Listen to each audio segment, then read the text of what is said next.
Chris here, Kermie, and welcome to Reading with Kermie. And today's episode is the great outdoors. I got tired of sitting at home all day and decided I need an evening walk. And this is pretty much my little slice of heaven, my backyard in my apartment complex. Not a bad little place to escape to. Beautiful. Anyway, welcome to Reading with Kermie, and don't stress the small stuff. It's just small stuff with your family. Hope everybody's doing well today. Listen to all the birds singing. I love it. Anyway, we will get started. Like I just said, I hope everybody's doing well today and doing the best they can in this quarantine and staying safe and healthy. And let's get this chapter started. And this chapter is called Interesting. Don't let money get you down. We'll see how that goes, shall we? Alright, everybody ready?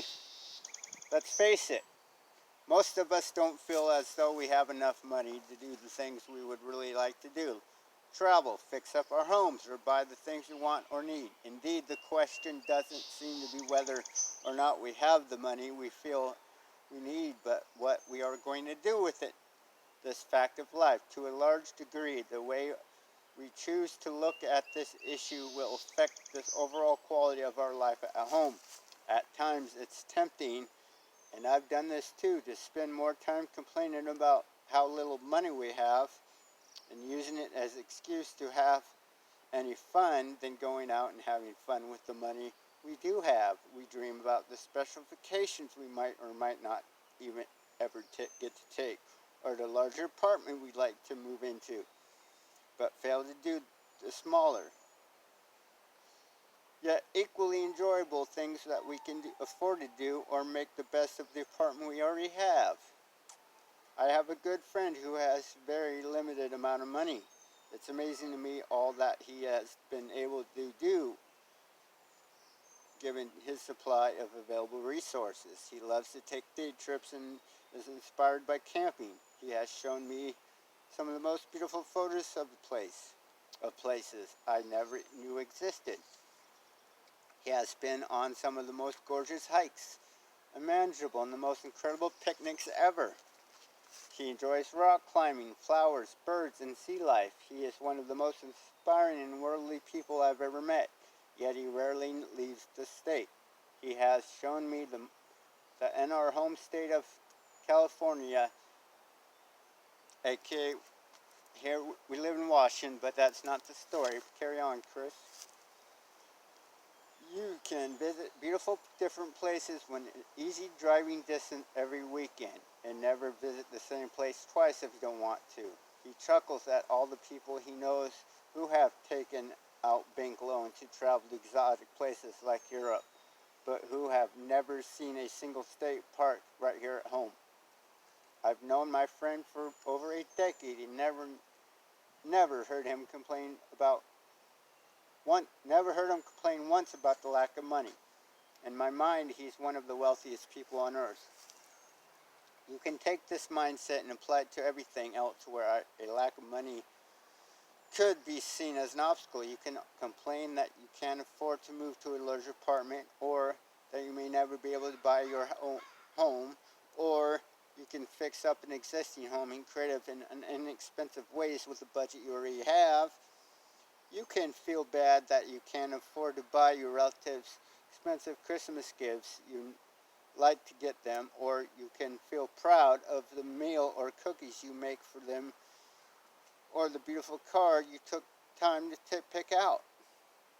I myself have never in my life bought Christmas gifts. Well, have, of course, here and there, but with my immediate family, I make homemade cards. When I do supply Christmas gifts, those are my gifts.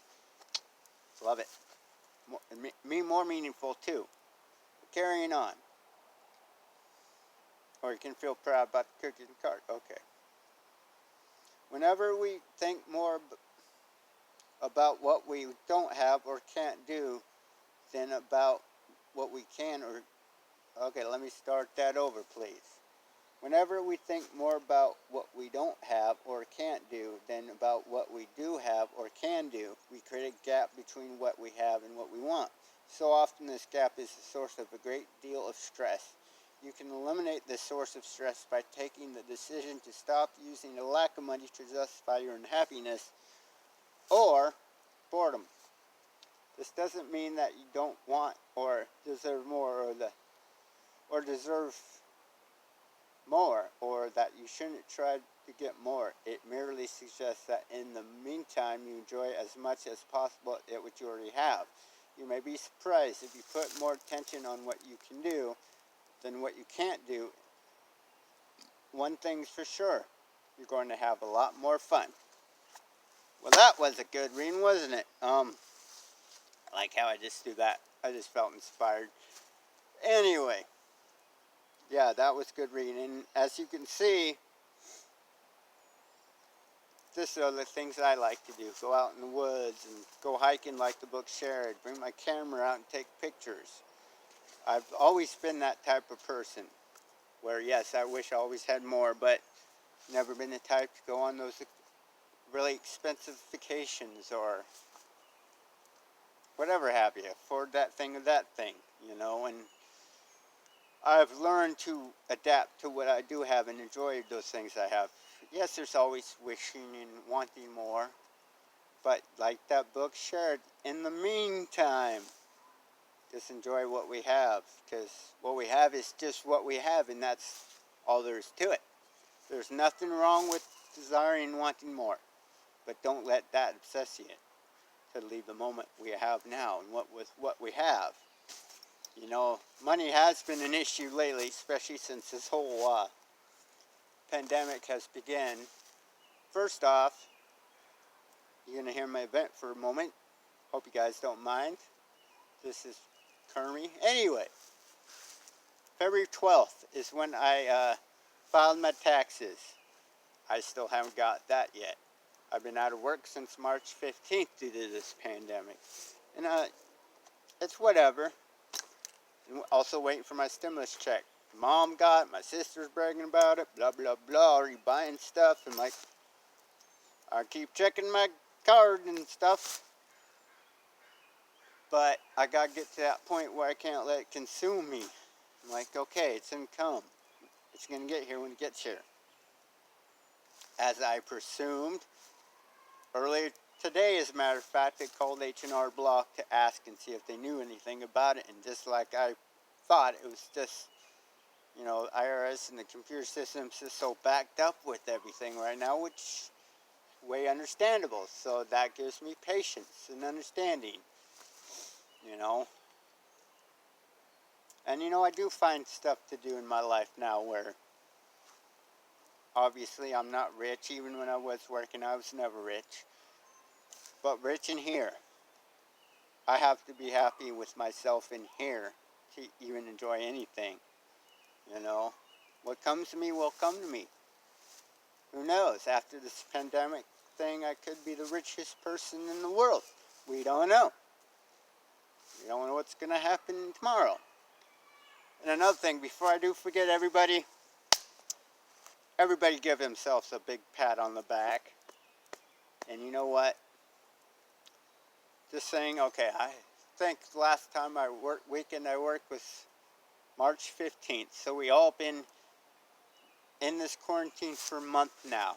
And the reason why I gave us a pat on the back about it, because we're doing a good job, you know. A lot of us, none of us actually know the real cause of what's really going on. And of course, we have ideas and opinions, and they're floating everywhere. But we're doing a good job, just trying to stay grounded to the best of our ability, and just staying focused on a reality that will exist and hopefully thrive after this is all done. But to take the time to look inside and to figure out, you know, okay, this is a perfect time to get to know ourselves and just be with ourselves right now, right? We have no other choice, you know. I'm becoming okay with that, because I know I'm growing as a person spiritually and emotionally and mentally and physically as I, you know, continue this isolation with myself. Yes, I can't wait to get back in reality, like a lot of us, most of us are really wanting to do, but we just got to be patient. It will go. We'll go through this process either or. Either way, we can get through this. That's what I was trying to say. I'm enjoying this fresh air right now, and the sun might go down soon, but I just wanted to get on board and do a word in Kermie. Haven't been doing this every day like I usually do, 3-4 days a week. Schedule changed with quarantine, but anyway, I have been off my Kermie karaoke. I'm just gonna take this week off of it, but I'll be back this next Monday. So stay tuned, and I hope you're watching to know that I just haven't disappeared. I'm still here. I'm healthy.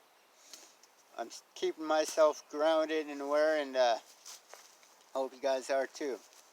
Peace. I'm going to continue my walk before it gets too dark. Looks beautiful out here. Enjoy the day or the rest of the evening. Love you guys. Peace.